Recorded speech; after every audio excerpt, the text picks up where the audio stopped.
নমস্কার সালাম। আমি মোস্তাফিজুর রহমান আপনাদের সকল দেশবাসীকে 15ই আগস্ট ইন্ডিপেন্ডেন্স ডে এর আন্তরিক শুভেচ্ছা জানাই।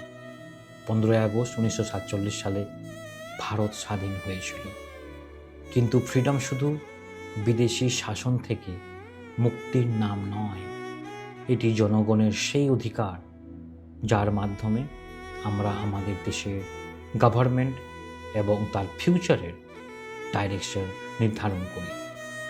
গণতন্ত্রে আমাদের শুধু একটা ডিসিশন করা উচিত নয় যে সরকারে কে বসবে, বরং সরকারের বাউন্ডারিজ, প্রায়োরিটিজ এবং ভিশনও জনগণেরই নির্ধারণ করা উচিত।